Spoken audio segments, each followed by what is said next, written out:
Buenos días, tardes o quizá noches. Soy Iván de la Cruz del Razo, perteneciente al grupo 511 de Estadística de Probabilidad. Y hoy vamos a hablar sobre la semana 3, una semana que ya nos introduce más a lo práctico. Una semana donde nos enseñan qué es un proceso estadístico. Es aquel proceso que se lleva a cabo por 10 pasos que nos va a permitir a resolver un problema. Estos pasos son muy fáciles de entender. Este paso, el número 1, es el más importante, donde nosotros, él, ella o ellos se van a plantear una pregunta, un problema o una cuestión que nosotros tenemos que resolver gracias a distintos hallazgos. El segundo paso se refiere a que nosotros debemos de identificar qué necesidades vamos a tener que tomar en cuenta para resolver este dicho problema. Estas necesidades pueden ser dinero, personas u objetos, etc. Para el tercer paso, nosotros debemos de identificar a qué población pertenece nuestro problema. Es decir, si yo quisiera ver una película este fin de semana pero no sé cuál es, la población podría ser la plataforma Netflix, donde hay miles de películas y miles de series. Ahí es donde nosotros debemos de tomar muestras aleatorias. Una muestra aleatoria puede ser de cualquier tipo. Puede ser un tráiler de algunas películas. Gracias a esto, nosotros debemos de pasar a nuestro siguiente paso, que es la recopilación de información. Este paso se puede hacer gracias a una encuesta. Es una técnica que nos proporciona el instrumento cuestionario. La encuesta puede ser gracias a preguntas abiertas o cerradas. Cuando nosotros tengamos nuestra encuesta, tendremos que hacer una organización. Tenemos que clasificar esta información en una tabla de distribución de frecuencias, que en este momento les voy a explicar. Una tabla de distribución de frecuencias tiene que ver muchos datos, unos datos que se representan con distintas letras. Por ejemplo, N es igual al número de encuestados, es decir, si en nuestra encuesta le preguntamos a 10 personas, N va a ser igual a 10 personas. La clase, que es representada con la letra K, es aquella que nos va a ayudar a cuántas filas va a ser nuestra tabla. Es decir, si en nuestra encuesta hay 10 variables, van a ser 10 filas. O si son 2 variables, van a ser 2 filas. XY es igual a la marca de clase.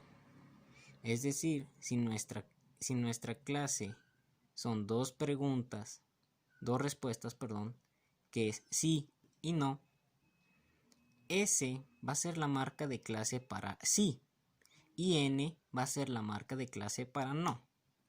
FI es la frecuencia absoluta.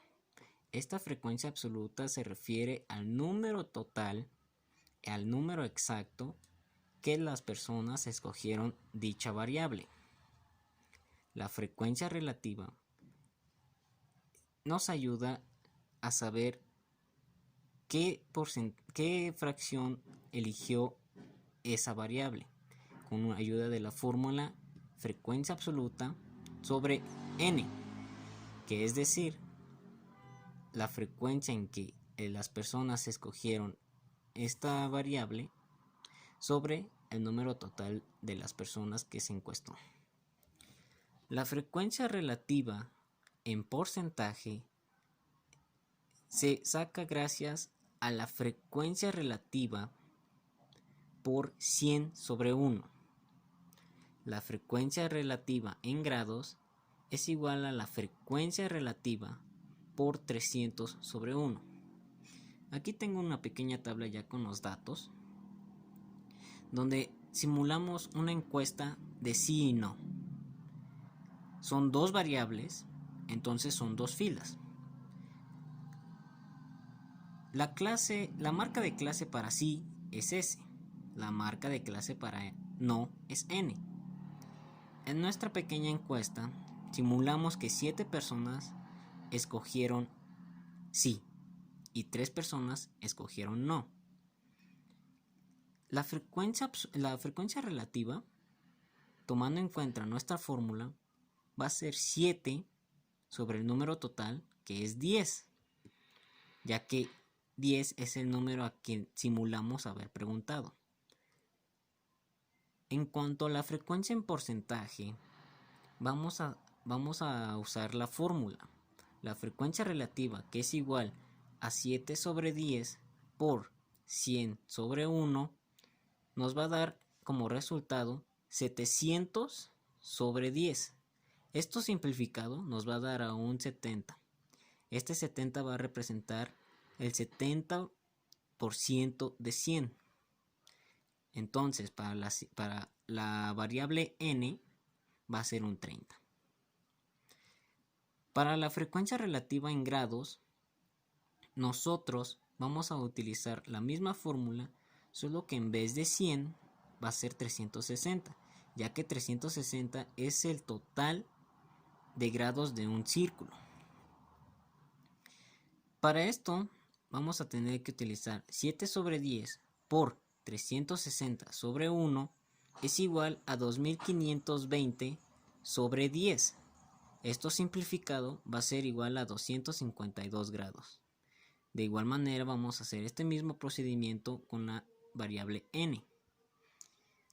3 sobre 10 por 360 sobre 1 es igual a 1080 sobre 10. Simplificado es igual a 108.